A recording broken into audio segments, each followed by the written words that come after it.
If I go to aggression, I'm just there to take you down, hurt you, stomp on you, stand over you, shame you. If it's healthy, I'm still intense, there's fire, but there's heart, there's care. And I think there's such a thing as wrathful compassion. It's not that anger goes away as we go up the spiritual ladder higher and higher. I mean, a lot of Eastern masters have gotten pissed. Jesus got pretty angry in the New Testament. It's part of our human equipment. And a person without their anger on tap usually has shitty boundaries. They don't have the passion and power to enforce the boundaries. So I see a lot of men who are not just the aggressive, hard, armored men. I see men who are very soft or new age. They're very caring, but there's a sort of a weakness. There's a lack of balls. The spine is a little bent. So I invite them in to embody their what I would call full-blooded anger. So that then they can cry harder. If they're grieving, they don't just a few manly tears don't come down their cheeks. They sob, they heave, they feel. So I'm super excited today. I feel like a little kid. I'm joined by Dr. Robert Masters. Robert is a hero of mine and someone who's supported me in recent times on my journey. Robert supported me in my work. I've done some private sessions with him. I've been part of his men's group online, and I've also been part of his professional training. So I'm going to read Robert's bio, so be aware, it's incredible. So Robert is an integral psychotherapist, a relationship expert, a psycho-spiritual guide. He's the author of a ton of books. 4 of them I've read, and they've had a real profound impact on my life. The first one is called To Be a Man, and it's a classic book within the men's workspace. So if you're a man out there or you're a woman who knows a man, he's got to read this book. The next book which had a real impact on me was Emotional Intimacy, which is all about turning the gaze inward and being emotional with our inner world of emotions. The third book I read was called Spiritual Bypassing, which is a classic of Robert's. And I also read one of his more recent ones, which is called Bringing the Shadow Out of the Dark. Robert's work spans over 4 decades, and it blends the physical, the emotional and the spiritual domains into what Robert calls full-blooded emotional embodiment, awakening, emotional literacy, shadow work and relational maturity. At the core of Robert's work is the journey of intimacy inwards with all that we are. Robert, it's such a pleasure to meet you in person. Yeah, same here. How are you? I'm good. Yeah, thank you for driving in an hour to see me. I really appreciate it. You are bigger than I thought.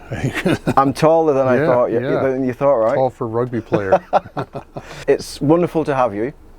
I'm so fascinated to hear what you talk about in this podcast. The way I'd like to start it is by mentioning this word,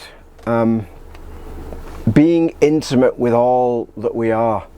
On my journey, there was a time in my life, especially 15 years ago, where I'd been here, I'd been outward, I'd been chasing accreditations, money, success, no time for stopping, busy, busy, busy. All of a sudden I go on a yoga retreat in Thailand for a month, turned me upside down.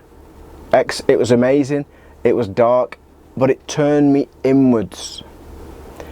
And then when I met you a few years ago, I was already kind of on the journey, but your work helped me to go deeper this way.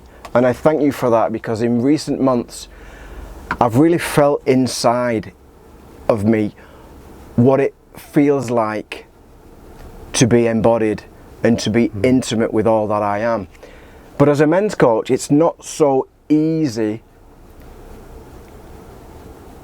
to create a path for men where they have to be intimate with everything that they are.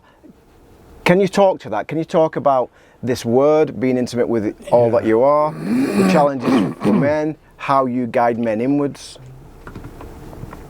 Well, I move at a pace that works for each man. Some men are ready to dive deep really quickly. Other men are much shyer, they're more armored, and the last thing I need is to be shamed for being like that. So what I do is I bring compassion to it, and I look for little cracks in the armor, have them identify it, we go in a little bit, and it's not a rush. I used to be able to I used to use dynamite in those situations. I don't use psychological dynamite anymore. I use compassion, connection, insight, intuition. And if I create rapport with the man who's very armored, it's almost like we're looking at his armoring side by side. There's a mutual sense. We're looking at it. We're not going, you shouldn't be like that. You should be more of a growing up. No. Every man has a boy in him, a teenager. Excuse me. Places of immaturity.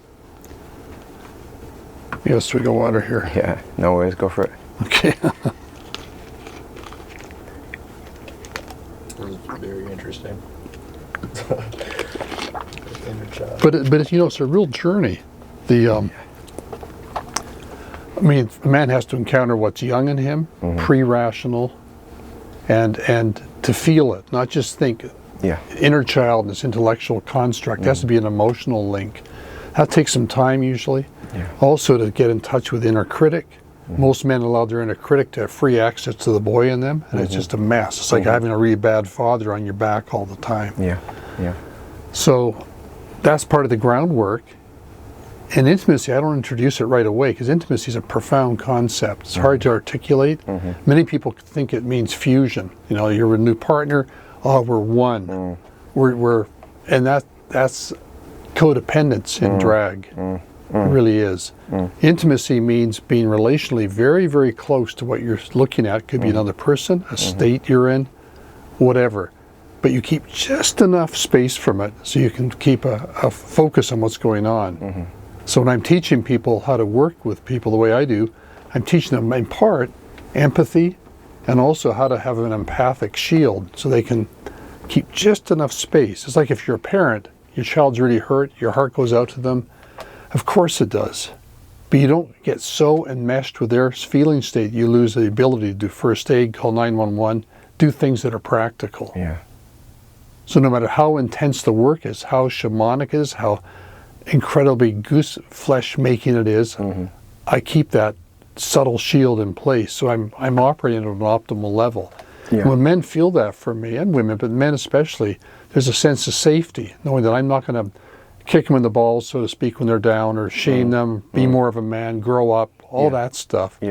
It's more like I'm introducing them to the fact they've already got their internalized shame going, and my job is to slowly unearth it so they can look at it without losing their spine.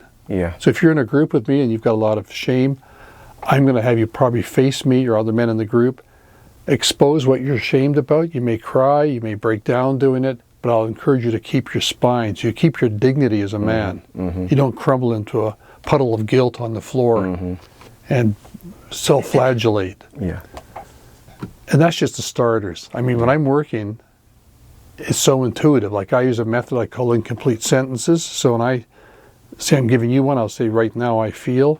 When you finish that, I'm responding to what you've just said. I don't have a preset box to put you in. I don't have any therapeutic methodology that I'm attached to. I like to just wing it and see what comes. Sometimes it's very psychic, it's very spiritual. Other times it's very down to earth, grounded. It's like coaching. I see it more as guidance. Coaching is fairly narrow. Guidance has a bigger grasp, a wider grasp. The incomplete sentences were really, really profound for me, actually. It just gets you out of your head, and you don't have to think about it so much. Well, when I see a new group who's never done it before, I teach it to them at the beginning, and after a couple of days, they're going, "Oh my God, it's so efficient."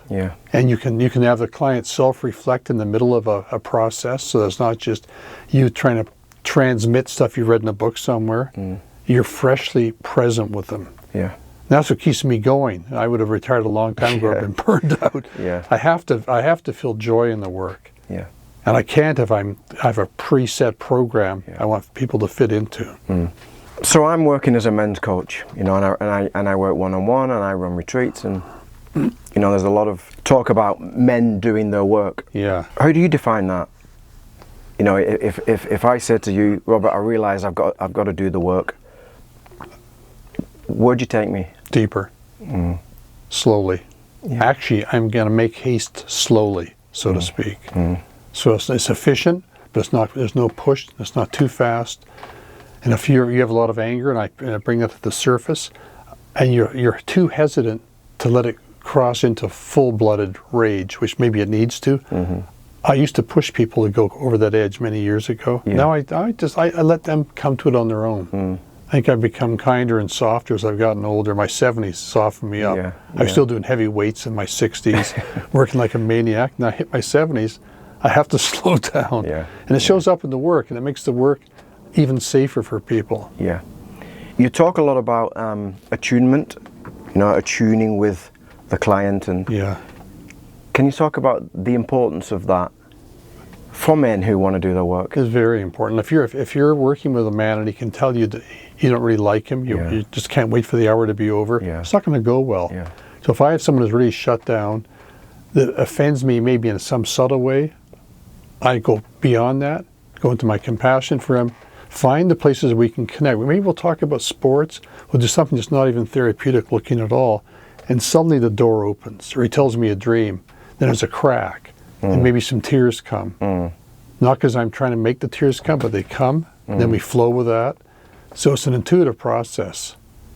Yeah. And I have a very long intake form, so if someone doesn't like the form, they don't work with me. Yeah. Someone thinks I'm a terrible author, I'm not the right guy for them. Yeah. And in order to be attuned with a client, you've got to be attuned with yourself, right? Moment to moment. Yeah. So my work is to be absolutely present at every moment in a session or a group. Yeah. I don't get to waver, space out, glance at an email coming in or something. I'm staying right there. I'm being paid to be present, which is kind of a miracle. Yeah. It's interesting, after working with you, I remember when I first worked with you and I was a little bit nervous to be fully intuitive. Yeah. But now when I work with clients, I'm completely intuitive. And then the tools that I learned 10, 12, 13, 14 years ago, they tend to come through me. But the intuitive approach is, for me, one that builds real safety when we can attune with ourselves first. Yes. Yeah. So Robert, there's a lot happening in the world of self-development, therapy, coaching, retreats, men, leadership.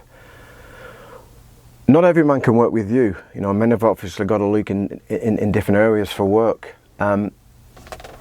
What do you think works and what doesn't work at the moment in this kind of world that we live in? Like Connection. That's the essence of a good relationship. Making connection priority. I do a lot of couples work. The theme is always make the connection priority. And here's how to do that. Because often it's not the priority. Or it gets pushed aside too quickly, or we confuse being sexual with being connected, and on and on and on. And what do you see as let me just go back to that. I'm so pleased that you said that, because it's the foundation of everything, isn't it?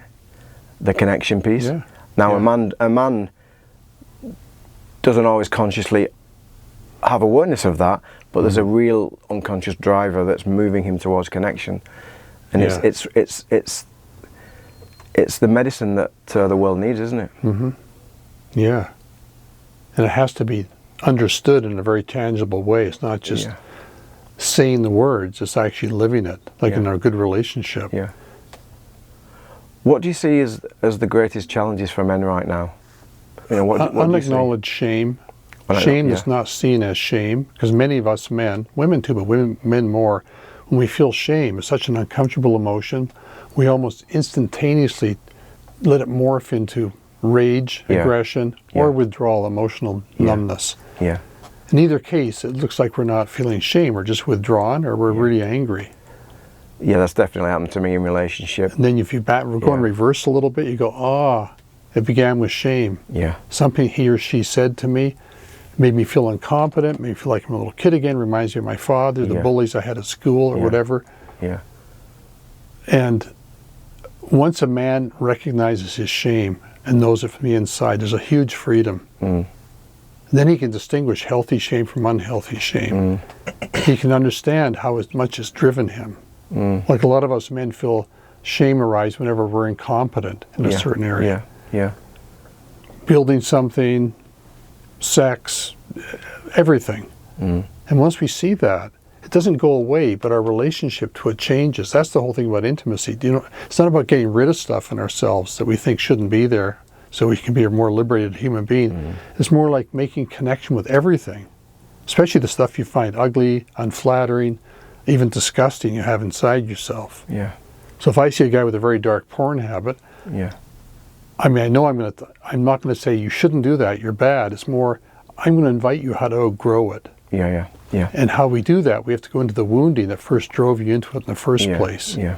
And it has to be tangible, it's heartfelt, it's very emotional. And men that do that end up outgrowing it, then they can really connect with a partner. Well, you did that with me, and I outgrew it as well. Yeah, because you were willing. Yeah.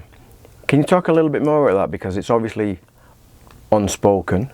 A lot of the men that I've worked with, they have issues with form. A lot of men are very wounded in that area. Yeah. And they've learned they had certain patterns kick in when they were very little, and then some wounding.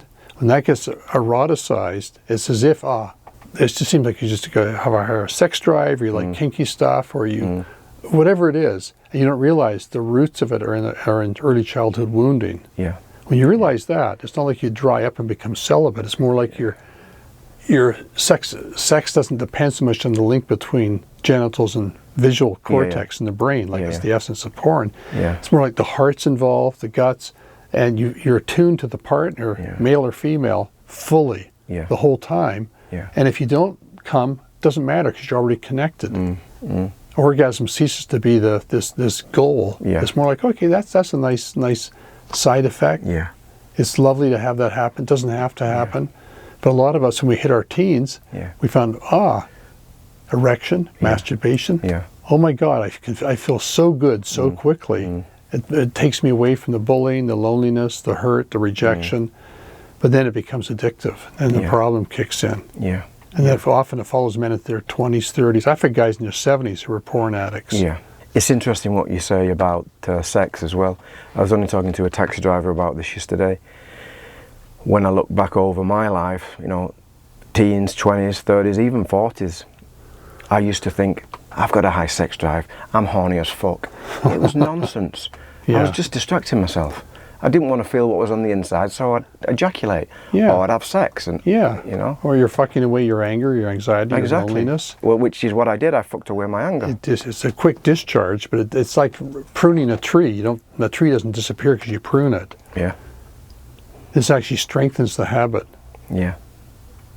And again, there's a disconnection implicit in that. When there is real connection with a partner, to me, the strongest aphrodisiac isn't some tantric ritual or a special way of touching. It's deep connection. That's the aphrodisiac. That's the turn on. And it's not necessarily always sexual, always ordinary foreplay. It could be an intellectual connection, emotional connection, psychic, psychological. When we're connected, then sex is like a celebration of being already connected, already plugged in. Then we don't burden our sexuality with the obligation to make us feel more secure, feel better, feel like more of a man. That's so liberating. Of course. And there's no pressure. I've got to have sex really often. Why doesn't she want it? Etc. Yeah. What work is required for a man to be able to really kick the porn habit? Because it's not easy, is it? In terms of his own practice. Let's say I work with you like I did. We did some work. What is the practice? What is the daily practice for men to? Well, one thing you can do if you're in that position is every time you have that urge, that compulsive, almost desperate urge to get on the computer, look at it, start masturbating. Instead of doing that, instead of going, "Oh, I shouldn't do that. That's bad," because that just drives into the shadows more. Instead, you ask yourself, "What am I feeling?" Emotionally. What's going on? How old do I feel? When did I used to feel this way? And then sit with that for a while. So you're sitting with these younger parts of yourself, and instead of pushing them away or thinking, oh, I'm kind of embarrassed by them, they're kind of nerdy or geeky or they're whatever, you bring them into your heart, so to speak. And then if the urge to jack off is still there, maybe you go ahead, you do it, but it doesn't have the same compulsion behind it. And I think there's a lot of joy for men when they really kick a habit, not just that habit, but any habit. Where it could be substance abuse, it could be financially focusing too much on having lots of money. I've had guys who are feeling horrible because they're, instead of making 40 million bucks, they're making 20. It's like, what? Yeah, yeah. It sounds insane, but there it is. Yeah. Yeah. But it requires a man to actually realize there's a problem. He isn't that happy. He's getting older. His partners aren't feeling that good with him. His kids maybe don't really like him that much. A whole bunch of things add up, and he goes, you know what? Something's not right here. Yeah. Yeah. And then comes the hard part, asking for help. Because for a lot of men, asking for help induces shame. So when I'm doing a men's group, I often congratulate the guys showing up for having the balls to show up there, even if they're scared shitless to start with. Yeah. Usually them are pretty scared at the beginning. They're scared and they're excited too. But they're showing up. And that they're on the verge of accessing the warrior in them. The real healthy warrior who can take a stand even if he's quaking in his boots. And that's something. Yeah. And it's still sad to me that so few men lean into that, doing that deeper work. More women do, but there's a lot of women who don't too. But men are doing more than when I was younger. There's far more men stepping forward, but a lot of them settle for just coaching. Which doesn't, there's not enough digging into one's history again, understanding the connection between what happened to you at birth and what you're doing now or in childhood. Not to mention the cultural conditioning we're in. Like you can see, you're not American, but you can sense there's a lot of strain here. Of course. I mean, the two sides aren't exactly being civil. It's like a civil war, but it's not civil. Yeah. And that affects us.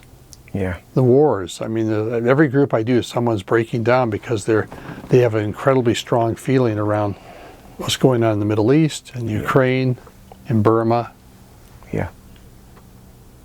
etc. You touched on something really interesting here. I want to go into it because I think it's useful for men.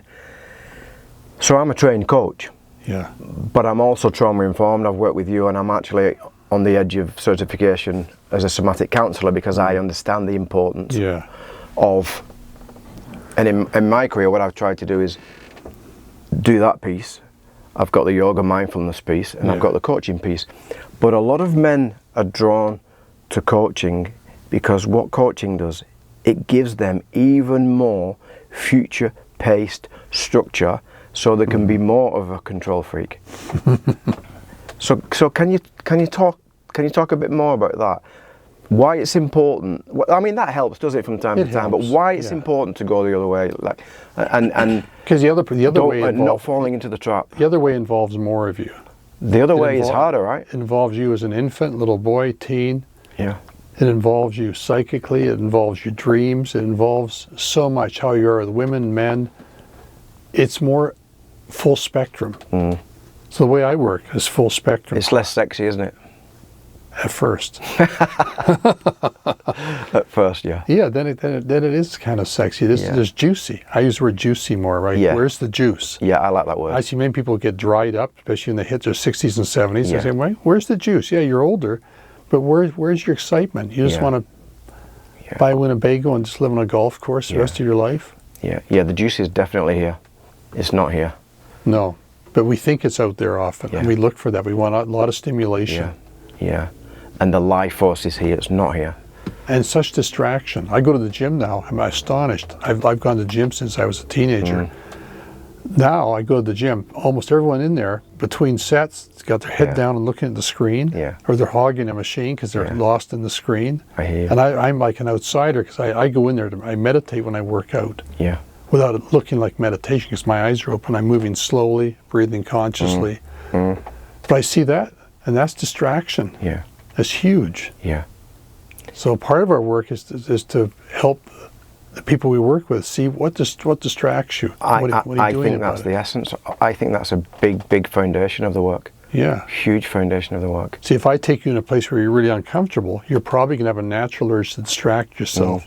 Check something over there, look up at the ceiling when I ask you a question, because it's uncomfortable. My work is to see the discomfort, name it, and invite you to lean into the discomfort instead of trying to get away from it. That's a huge step to move toward what hurts rather than pulling back. Of course. Of course, one of the questions that I use a lot even now is I'll notice that an expectation's not been met, or something's come up, or I've been triggered, and I've started to remember more and more, and I just put my hand on my chest and I say, can you be with this feeling right now instead of trying to change it? Just simple as that. That's simple. It's very radical too. Yeah. And it's very effective. Yeah. Especially if you do it with sincerity. It's not a therapeutic technique. Yeah. You feel moved by the man's struggle or the woman's struggle. Yeah. And you invite them into that. Yeah. Talk about the importance of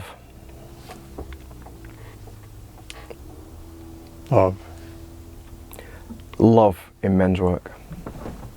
The reason I'm saying that is I've done a bunch of stuff over the years, and a lot of it's anger release and getting aggressive, and you know what I noticed in the training I just did, enough love and compassion in it. Yeah, but I think love is absolutely essential. Real love. Compassion is part of it, empathy. Yeah. And it's because many people need to identify what don't they like about themselves, what don't they love about themselves. A lot of people who are older, they don't like their bodies anymore. Okay, so I'll say, well, the body's going to die. I don't care how much you work out. Skin sags, bones creak, joints hurt, and it's part of the dance. I honor my body. My body's getting older. I can't. I love to run on the trails I hike on. I know if I do, because I see younger people way younger than me running. I know if I run, because I used to be an athlete, runner, I hurt my knees, so I've stopped years ago. I stopped tempting myself. Or if guys want to arm wrestle in a group, I used to join in there, wrestle with them, fight. I don't do that. Of course, online it's really easy. I don't have to do anything. Yeah, yeah. How do you define spirituality, Robert? Intimacy with what you take to be sacred. Beautiful. Doesn't say that in the classic texts, does it? Well, that's lived experience. Yeah, yeah. So when I'm doing my spiritual practice, I don't do it in a way that dissociates me from anything. To me, real spirituality, implicit in it, there's no escape from anything. Not like you're trying to rise above everything, be in a nirvanic state of immunity, so you don't have to feel the suffering of the world and yourself. No, it's about feeling even more. So I feel more as I get older. Yeah. I get hurt more, but I mind less. It matters less to me. Because I'm so used to going to where it was uncomfortable. So as a hassle with my wife, I always lean into it. She leans into me. We've gotten so used to it, so it's not second nature, but it took a while. Yeah. To say, have the vow, no matter what happens, I'll be transparent. Yeah. And back to anger, I want to put a plug in for healthy anger. Yeah. I often say to people, it always surprises them, anger and love can coexist. Yeah. I'm so tired of a lot of spiritual paths pathologizing anger, like it's bad, it's wrong. And people doing that are associating anger with aggression, ill will, hatred, etc. Yeah. And healthy anger, if I'm angry at you and we're friends, I'll be heated, I'll be fiery, I'll be passionate, but I will be vulnerable. So you can tell I still care about you, even though I'm treating you, I'm really angry at you.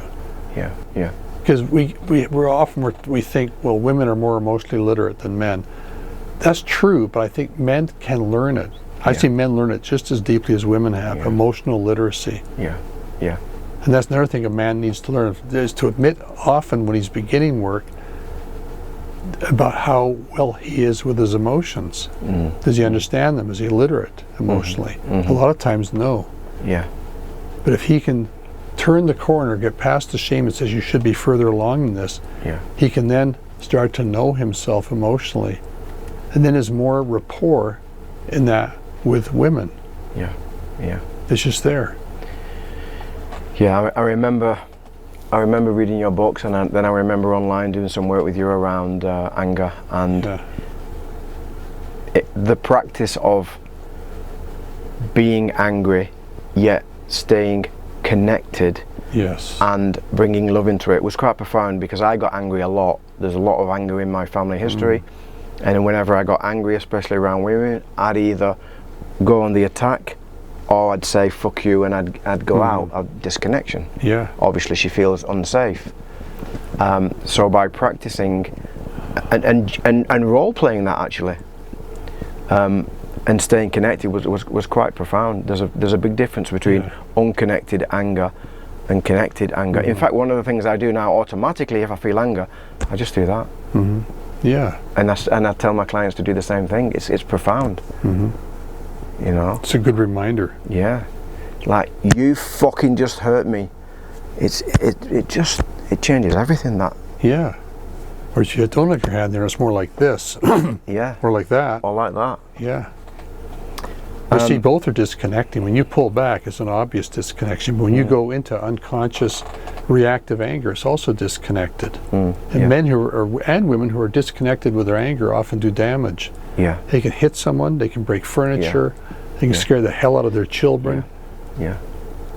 And there's something to be said for accessing our full-blooded, deeply primal masculine rage under certain conditions, but that takes a lot, because you have to be able to handle anger skillfully before you can say, I'm going to cut loose here, like in a conscious rant.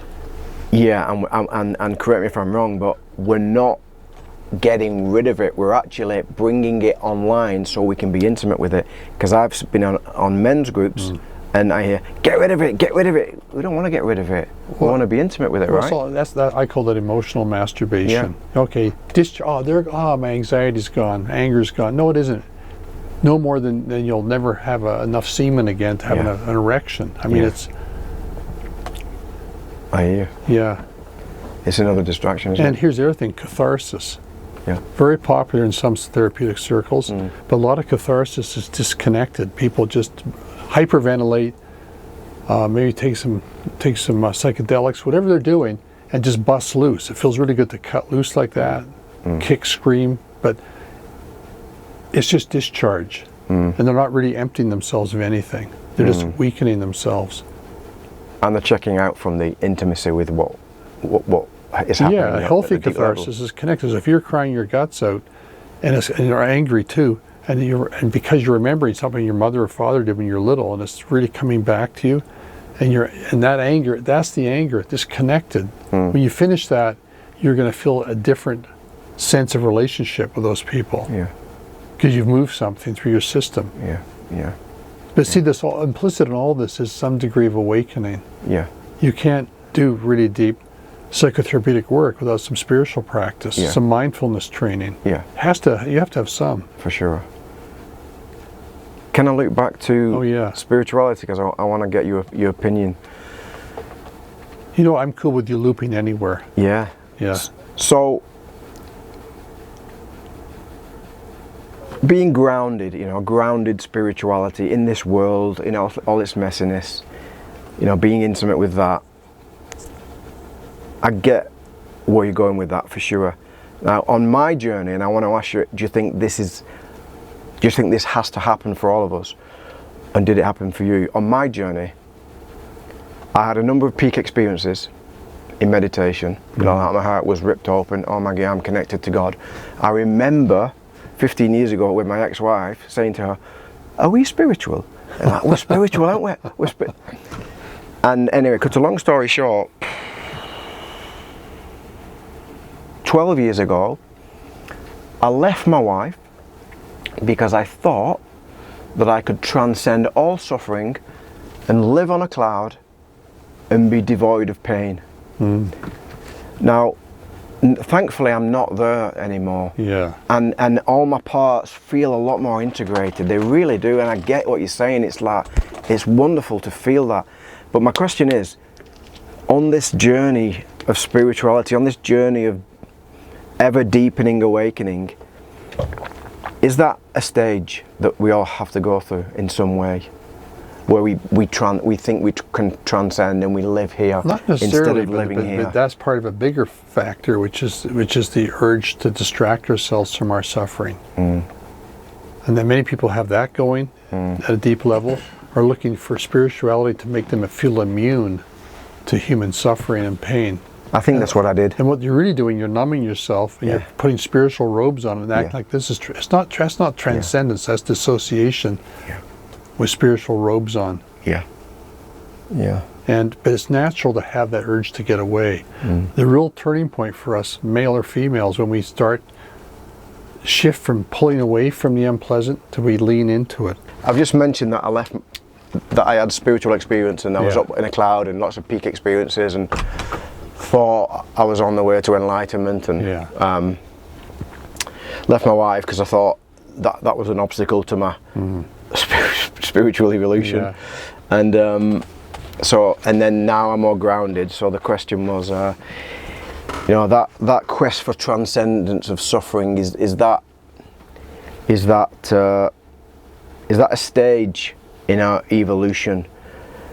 It's almost as if, do we have to go up before we can come down into grounded spirituality? And maybe you just answer that now. In some ways, but I think we all have a journey of facing our distractions. Yeah. What you described as a major distraction, spiritually based, and very seductive, because it can create a sense of not feeling things as strongly that are painful. There's a certain numbness that creeps in, but it's not named as numbness. Transcendence sounds more glamorous, but it's really just dissociation in spiritual robes. Numbness, not wanting to feel the pain of the world, and also our own pain. And I think part of the work for us is to be able to nakedly face our own pain and not turn it into suffering, meaning not making a drama out of it, just simply, this hurts like hell. And the closer I get to it, the more quickly I can work with it, bring it into my heart, and the healing emerges from that. I found myself for years. I mean, I thought I was doing the work. To be fair, I thought I was doing the work, but I was just spending hours and hours in meditation, Robert, asking myself, who am I? What was the answer? Well, yeah. But what I've found since then is, and I see it in the work I'm doing now with men, and that type of meditation, the Ramana Maharshi, who am I, kind of detached witness consciousness.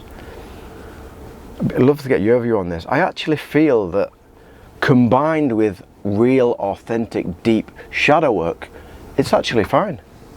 I find it to be an interesting combination. Well, yeah, because implicit in that type of meditation, at best, is a sense of you're questioning identity. You're looking at, here's my usual identity, my deeper identity. And the deep shadow work overlaps with that. There's a sense of, okay, here's who I thought I was. Here's who I am. Here's who I seem to be. Here's what I am. All that stuff is part of the shadow work. So I think shadow work and spirituality are not two separate things. But the spirituality that can embrace shadow work is not your typical spiritual practice. It's not going for non-dual states, trying to rise above. Be able to say there's no such thing as another person. All that non-dual stuff, which is kind of a trap, because it dishonors particularities, individuality, in the name of oneness. So I've often said, don't settle for oneness. Go for intimacy. It's deeper. It's richer.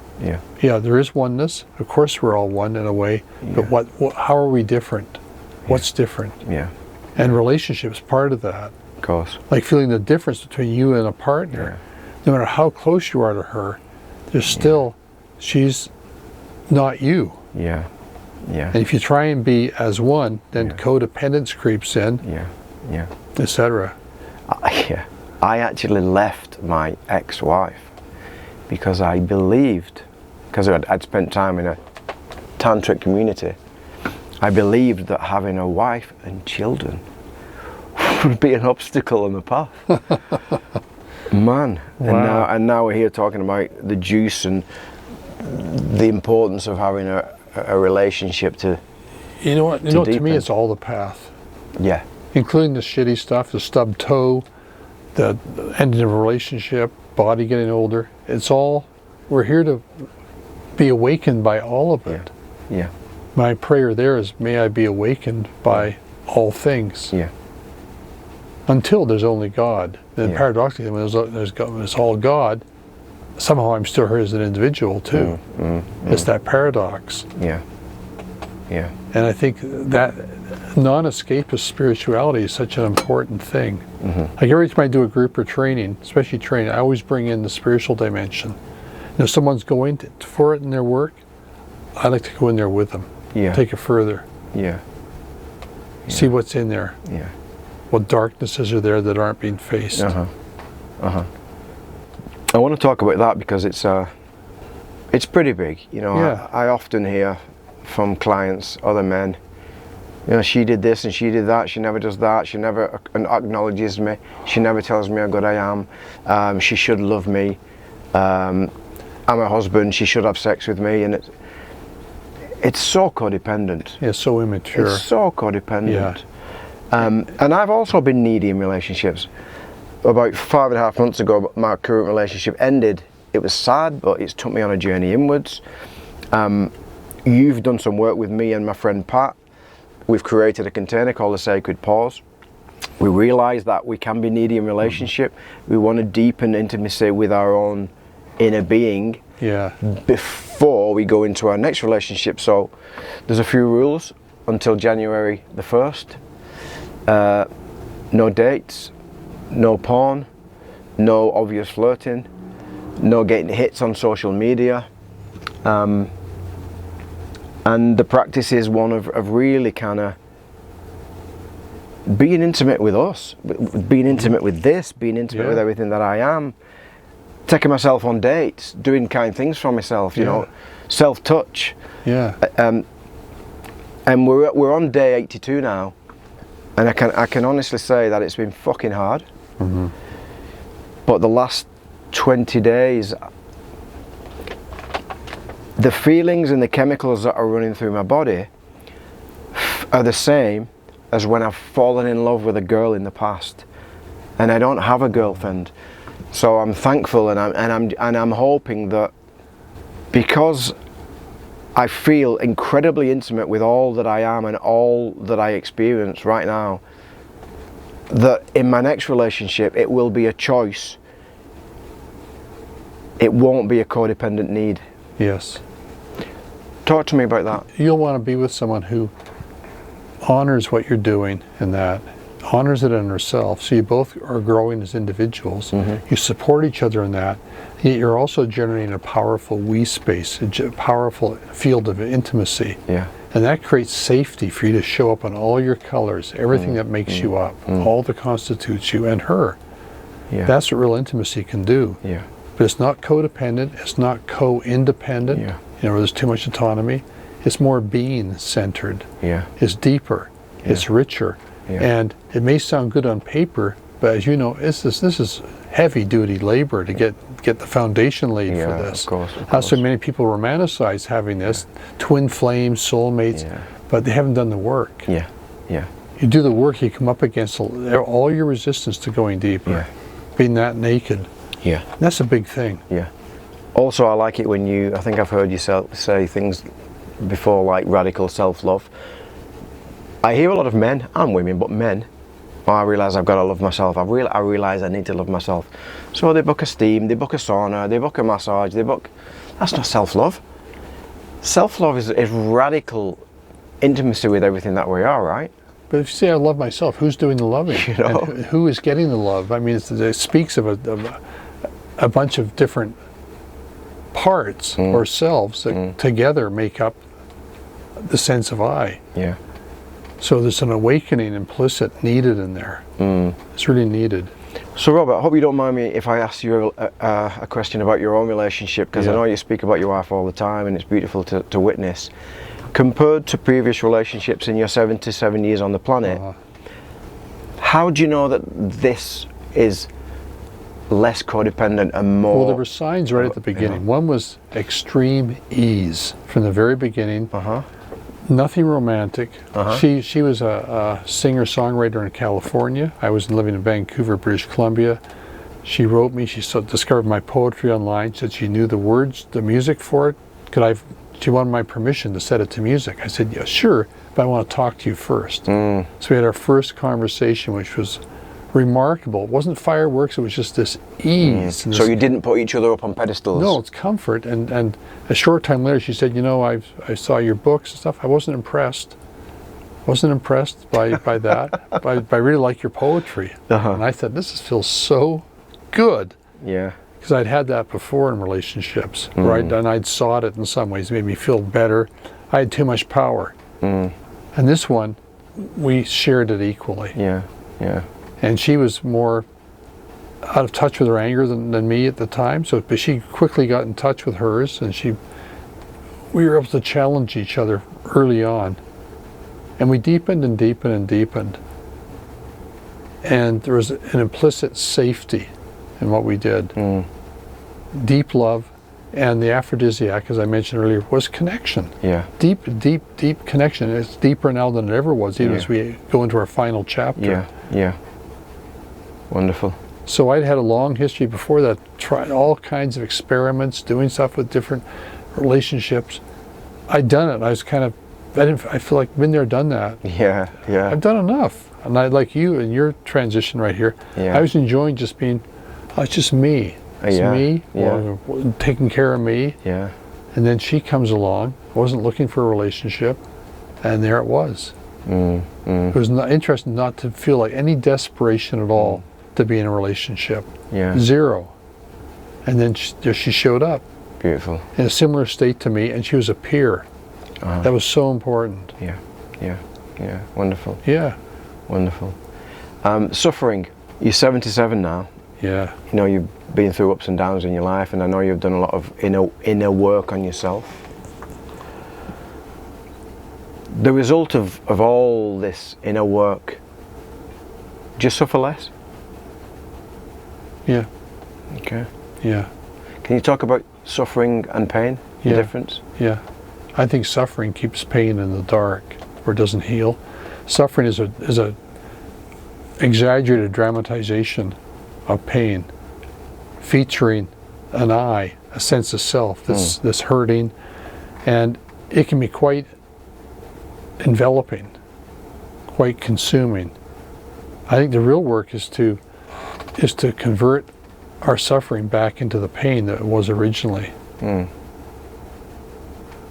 So pain is inevitable, suffering is optional. That's how I see it. And so I suffer less.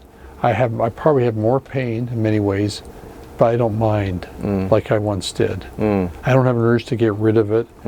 When I feel pain now, my natural instinct is to lean into it, take my awareness into it, whether it's a stubbed toe or something, or hurt my knee, or something emotional, I'll go toward it. Yeah. Because I gather more when I do that. I see more. When I'm working with people, I'm helping them move toward what they'd rather get away from at a pace that works for them. So they can start to get a closer look. What shape is the pain? What color is the migraine I'm having? What do I sense when I go inside my uterus, go inside my knees? And there's a sense of curiosity that is taking me over at that point, and I invite the person to feel more curious. So we're both curious explorers. What's under that rock? What's behind that hip bone? What's happening in your heels, soles of your feet? There's something about that, and that doesn't have a set goal in mind. It's just simply exploration for the joy of it. They're intimate questions, right? They are. They're intimate, but they're not pushy or overwhelming. There's an invitation to look more deeply.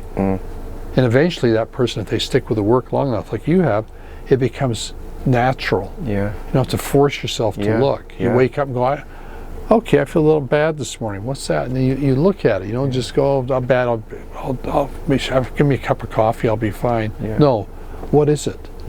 Like having a dream that disturbs you. Okay, I want to look at that dream. I want to go into it. I want to feel it. And see, this to me is you accessing the warrior in you, the you who wants to face what you normally wouldn't have faced before. And you want a partner who has the same depth in herself, the same courage, and is looking for a man who can meet her. And you're building that. Now, not that you have to have a partner, but my guess is you and I meet a couple of years from now or sooner, you're going to be saying, wow, guess who I met? Yeah. Awakening. What are we awakening to? Our true nature. And our true nature is almost like a force of nature. It's just what we truly are, who we really are. And it's not like there's an end result. Okay, now I've realized it, I'm here. There's realizations, there's deeper levels of freedom. To me, it's a journey of endless discovery. It goes deeper and deeper and deeper. So for me, it's like one of my wife's chants goes, I open to the mystery. Yeah. I open to the mystery. And the more I open to it, the more mysterious it is. Yeah. And I'm not looking for answers. I'm looking for, how can I put it? Maybe revelation is more important to me than explanation. And Robert, you've got a groundbreaking book called To Be a Man, and you know, every men's coach, every psychotherapist, every person working with men from me should read that book. Such a beautiful title. What does it mean for you to be a man? To wholeheartedly embrace all that I am, especially my masculine core, the warrior in me. It also means being in intimate contact with what's feminine in me. There's something about just standing tall in that and not being seduced by distractions. That's a big topic, not being seduced by distractions. Wow. Which means noticing how we have been seduced and how we're still possibly subject to that. But all this means you're taking a deeper look at yourself. You're curious. It's a radical shift though, isn't it? Because I don't know if you were like this when you were younger, but I was, and a lot of men, you know, something that is unpleasant, or the inner critic, or the inner bully, or shame, or we want to punch it in the face, don't we? We don't want to embrace it and love it and inquire into it and bring it in and feel it. We want to punch it in the face. We want to dominate it. We want to get rid of it. And if it so happens that it's bigger than us, well, good luck. There's a surrender implicit in this, isn't there? Not a submission, which means just caving in, a collapse. It's surrender. You dynamically open to it, and you flow. Like a huge wave comes your way, you're in the ocean. Surrender would mean you flow with the energies of the wave, and you don't hurt yourself as like you would if you just let it crush you or you fought it. There's something about flowing with the bigger patterns, the bigger blows. And that a man is not just powerful, made of iron, steel. There's a flow. There's a you can call it feminine, but there's this flow of it. I flow more and more now. Me too. Even though I'm less physically flexible in some ways. I like flowing. Go here, go there. When I'm working with people, each time I give them a sentence to complete, and they do it, my flow is to respond to that exact thing they've said, not to an idea I have in my mind of where they should go. And I keep that going. I've done it for so long. It just flows and flows. And I'm often as surprised there about where we end up. And the surrender piece for me, it just involves letting go of control, because most men are control freaks. You know, some of them, especially the guys who I attract, you know, normal everyday guys that have kind of, something's happened, they realize there's more to life. They associate losing control with danger. Which now and then could be true, but a lot of times letting go doesn't mean danger, it means more freedom. And you can't just say that to them or have them read a book that says that. They have to actually experience it. And the art you and I have to embody is to do it at a pace and in a way that works for that particular man. Like I may have a man in the group who just everyone else is able to cut loose. He can't quite cut loose, so I'll give him credit for being able to raise his voice just a little bit, because he associates raising his voice with being like his abusive father, for example, or it's scary to the boy in him. So I'll move gently with him. Maybe next time he'll go deeper. Whereas when I was much younger, I would take that man, I do body work, I do heavy work, I get him where he did cut loose, but so much of it was my energy making it happen. Which is different than him being inspired by working with me, but taking that big step himself with me is kind of almost like a midwife or a cheerleader on the side. The essence of it is connection again, isn't it? Going back to connection. That's the theme, isn't it? Staying connected.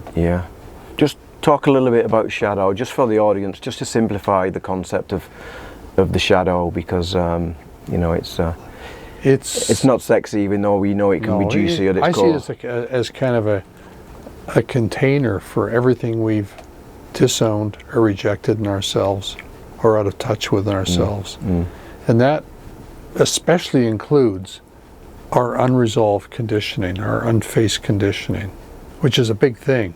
Yeah. It's not just a matter of a bit of Jungian psychology or archetype consideration. It goes deeper. It goes right down to the raw, primal reality of our early conditioning. And most of us don't want to face that. But it's there. Yeah. And just kind of, I guess, going to the next level of that piece. Talk about the body and spirituality, the importance of working with the body. Don't leave the body out. I mean, don't leave the body out. And don't see the body as an impediment to the realization. Yeah. Like a lot of, especially Eastern cultural traditions. Well, that's what I did, because that's what influenced me. Like, Oriental traditions. Yeah, the body is just like this massive tissue, snot, bone, blood. Yeah. Like, and somehow the soul is inside. When I look inside my body, I don't find this thing, this homunculus, this soul. I sense that I'm not in this body. This body is a direct expression of who and what I truly am. Yeah. Yeah. It's that. So it's not like I'm in here somewhere. If I look in my mind through the thoughts, is there a thinker in there somewhere? I never found a thinker. No. The thoughts create the illusion of the thinker so easily. But I think somatic awareness is so crucial. Even on Zoom, I'm constantly referring to people's bodies. How do you feel here? Tighten this up, do that. Tilt your head this way. I do work with people's eyes a lot. In person, of course, is different. I can do full out body work on I have a mat, but I may never do that again because of health concerns, COVID and stuff. Yeah. Yeah. You mentioned the soul and this concept of the soul in the body, and is it really? But when we do feel more embodied, and we can direct our intention into the body and be intimate with all that the body is, we do feel more soulful, right? It's just a default, isn't it? I think if we talk about the language of being inside, I don't think the soul's in the body. The body's in the soul. The soul's a deeper reality, and it's the last frontier of individuality for me. Yeah. Beyond the soul, there is something beyond the soul, but the soul is us as individuals at the core. Yeah. Yeah. Yeah. And many of us are too quick to want to get away from that and just, it's all oneness. Everything's non-dual. There's no other persons. Yeah. It's all an illusion. No, I think we're here to live our humanness fully. Yeah, me too. All out. Me too. Yeah. And it's magical, isn't it? Yeah. That's what you're doing. You're traveling around. You're feeling you're in all these different environments. Yeah. And you're having you're not lonely. Oh my God, I wish I had someone to travel with. You're digging it. I feel like I won the jackpot. I feel like I've gone through a portal. And you may never return. I'm in a dream. Oh, Robert, thank you so much for the conversation. I'm really pleased to meet you for the first time, and I'm privileged that you made it all the way from your home, 1 hour away. And anything you want to say before we check out? I've enjoyed meeting you. I mean, 3D, incredible. Yeah. How tall are you? I say 5'6", but I'm kind of 5. I'm just under 5'6". Yeah. Because I'm kind of comfortable with myself now. I don't have to lie anymore about my height. Yeah. Just under 5'6". And you're quite solid, though, too, aren't you? I'm solid as a rock. You're solid. Yeah. So you play rugby, I'm a northerner, right? Robert. Huh? I'm a northerner. Solid, man. I'll take you out, me. It's a real pleasure to meet you, Robert. You're still working. You still love what you do. Yeah. You still love being attuned with your clients and feeling that connection yourself. Yeah. You've still got a gift to share with the world. What can people find out about your work, Robert? RobertMasters.com. RobertMasters.com. And the books. There's a bunch of books, but the last 5 are the most relevant. Which are the last 5? Bringing Your Shadow Out of the Dark. Yeah. To Be a Man. Yeah. Emotional Intimacy. Transformation Through Intimacy. Yeah. And Spiritual Bypassing. Great. And I have a new one out called A Deeper Freedom, but I haven't found a publisher for it yet. Okay. It's a book of essays, so my current publisher said they don't want to publish it because it's essays. So I'm hoping someone else will publish it who doesn't mind essays. Yeah. Because I have I've got like 100 essays. Yeah. And my memoir. So here's my story. Beautiful. Here's how I began. Here's what I'm doing. Great. Here's my evolution. Great. And I know that you work with many age groups. I remember doing a professional training with you. There was a guy on, he was 19. But you've also just started working with elders, right? I'm going to start in January, my first elderhood group. What does that look like? It's going to be me with a bunch of men and women who are 65 and older. Amazing. And we're going to do the same deep work. We'll talk about death more than usual. A somatic decline. Yeah. And keeping the juice alive. Where's the juice? So beautiful. Where is the juice? Well, so you must be excited by that. I am. And I'm also doing more trainings. I just finished one. I have another one in November. And I have a new one for Australians in January because they just can't handle the hours. It means they have to start at 1:30 a.m. Yeah, I remember. So I'm going to have hours especially for Australians in January. And of course this all is assuming I'll still be able to work. Yeah. Because I wake up someday and think, I'd like to just do nothing for a long time. Yeah. Yeah. Just eat, meditate, write, just nothing. Yeah. But I get so much out of working with people. Yeah, I see that. Yeah. Well, I hope it continues for a while. Robert, this won't be the last time you see me. Thanks again. Yeah. And I wish you all the best in the foreseeable future. Okay. So, I hope you've enjoyed this episode. Thank you for listening. And I will see you on the next episode of the Dare to Be Different podcast.